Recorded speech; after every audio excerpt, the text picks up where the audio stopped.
Hello दोस्तों, ये है मिस्टर कुमार 45 साल के एक मिड एज पर्सन जो कि एक सिंपल सा जीवन जीते हैं। ना ही कोई ब्रांडेड कपड़े पहनते हैं और ना ही कोई महंगी कार ड्राइव करते हैं और ना ही किसी महंगे रेस्टोरेंट में खाना खाते हैं।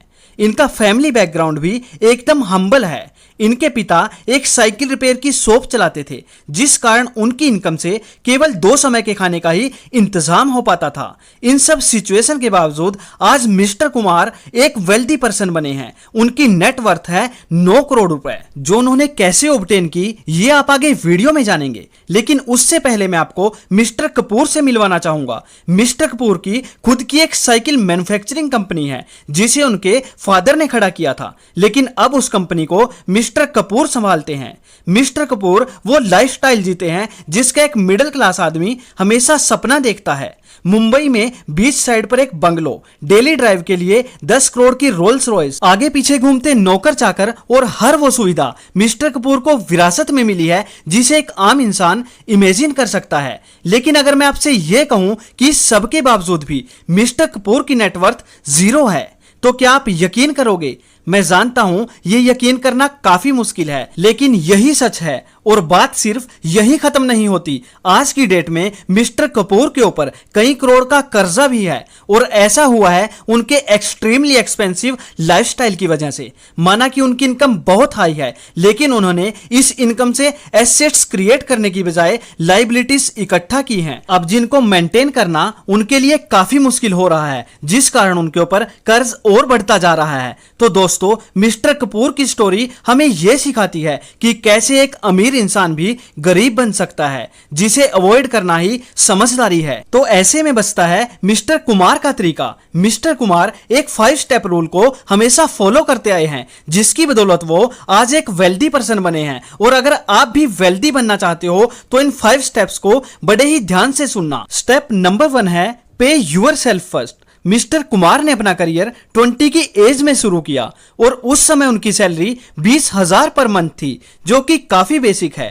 कम इनकम होने के बावजूद भी मिस्टर कुमार ने हमेशा यह रूल फॉलो किया है कि वो सबसे पहले खुद को पे करेंगे। जैसे ही उनको सैलरी मिलती है तो वो एक सेट अमाउंट को पहले ही साइड निकाल लेते हैं और जो पैसा बचता है उससे वो अपना गुजारा करते हैं। और वो ये सोचते हैं कि उनकी सैलरी ही उतनी है। जैसे कि मिस्टर कुमार उनकी सैलरी मिलते ही 5,000 रुपए को अलग निकाल लेते हैं और ऐसा मान लेते हैं कि उनकी सैलरी ही 15,000 है, जबकि ज्यादातर लोग इसका उल्टा करते हैं। वो सैलरी मिलते ही खर्चा करते हैं और उसके बाद अगर कुछ बचता है तो वो उसे सेव करने की कोशिश करते हैं, और यही रीजन है कि उनके पास कोई सेविंग नहीं होती। देन मिस्टर कुमार अपनी सेविंग को ऑटोमेट कर देते हैं, जिससे कि उनकी सेविंग ऑटोमेटिक इन्वेस्ट हो जाती है। सेकंड स्टेप जो मिस्टर कुमार फॉलो करते थे वो था make your money work for you.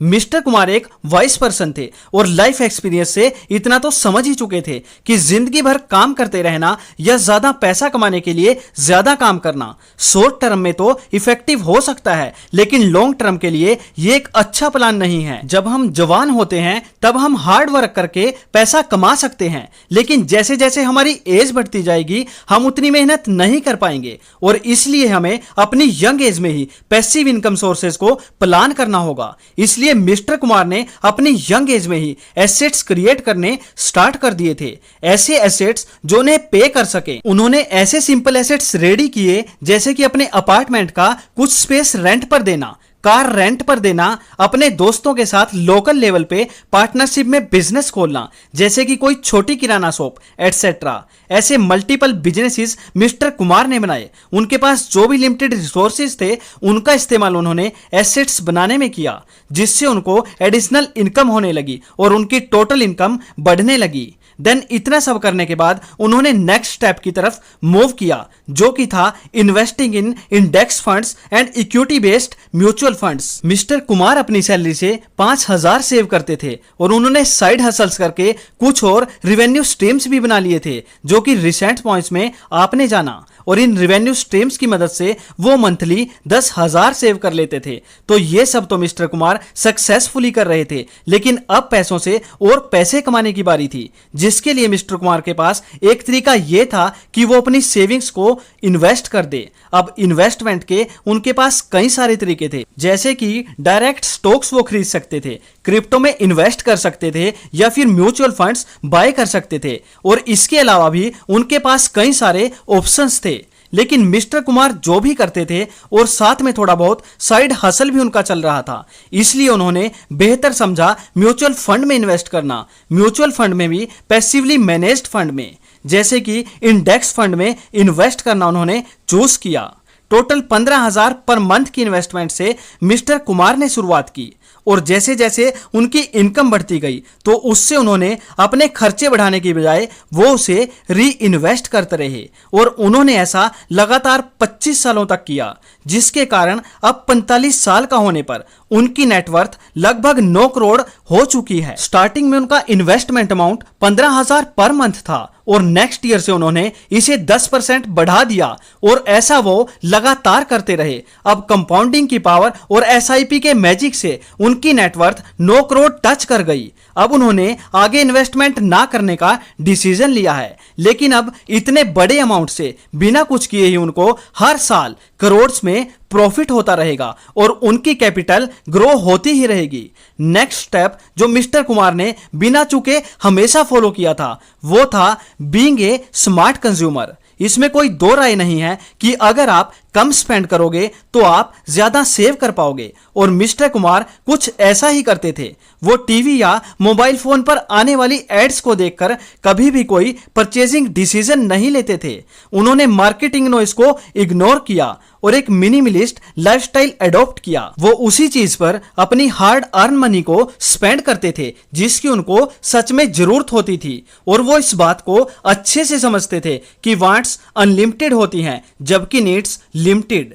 Impulsive buying से बचने के लिए मिस्टर कुमार ने अपने मोबाइल से सभी शॉपिंग एप्स हटा दिए थे, और जब भी उनको ऑनलाइन शॉपिंग करनी होती थी तो वो वेबसाइट का इस्तेमाल करते, क्योंकि ऐसा करने से उनको लेटेस्ट ऑफर्स और सेल्स की नोटिफिकेशन स्मार्टफोन पर रिसीव ही नहीं होती थी, जिससे वो एक स्मार्ट बाइंग कर पाते थे। दोस्तों, ये था fourth step to create wealth. अब आता है last but not the least step, जो कि है सराउंडिंग योरसेल्फ विद विनर्स। एक अमेरिकन ऑथर हैं जिम रोन, जिनकी एक बात बहुत ही फेमस है। वो कहते हैं कि हम उन 5 लोगों का एवरेज होते हैं जिनके साथ हम अपना सबसे ज्यादा समय बिताते हैं, और जो लोग हमारे सबसे करीब होते हैं वो हमारी चॉइस को अफेक्ट करते हैं, हमारी थिंकिंग, इवन हमारी सेल्फ स्टीम को भी अफेक्ट करते हैं। और ये बात मिस्टर कुमार अच्छे से जानते थे, इसलिए उन्होंने विनर्स के साथ रहना चूज किया। अब उनके दोस्त या रिश्तेदार तो ऐसे थे नहीं जिनके साथ रहकर वो एक ग्रेट पर्सनैलिटी बन सकते थे, इसलिए उन्होंने चूज किया वॉरेन बफेट, रतन टाटा और अंबानी जैसे महान लोगों के साथ रहना। अब आप लोग ये सोच रहे होंगे कि वॉरेन बफेट, रतन टाटा या अंबानी जैसे लोग मिस्टर कुमार को खुद के साथ हैंगआउट क्यों करने देंगे। तो दोस्तों, इसका सिंपल सा आंसर है कि नहीं करने देंगे। लेकिन इन सभी अचीवर्स की एक खास बात यह है कि इन्होंने लाइफ लर्निंग्स और बिजनेस लेसन्स को पब्लिकली शेयर कर रखा है, जिससे कि कोई भी उनको सुनकर या पढ़कर बहुत कुछ सीख सकता है। और ऐसा ही मिस्टर कुमार ने भी किया। मिस्टर कुमार ने उनकी न्यूज पढ़ के, उनकी लिखी बुक्स रीड करके और उनके पॉडकास्ट को सुनकर उनकी ही तरह वो बने और आज एक वेल्थी लाइफ जी रहे हैं। तो दोस्तों, ये है वो 5 स्टेप्स जिन्हें फॉलो करके कोई भी मिस्टर कुमार की तरह या चाहे तो उनसे भी बड़ा बन सकता है। आई होप आज का ये वीडियो आपको पसंद आया होगा। अगर हाँ तो इसे लाइक और शेयर जरूर कर दें, और ऐसी ही और वीडियोस देखने के लिए हमारे चैनल को अभी सब्सक्राइब कर लें। मिलते हैं अगले वीडियो में, तब तक के लिए टेक केयर। जय हिंद दोस्तों।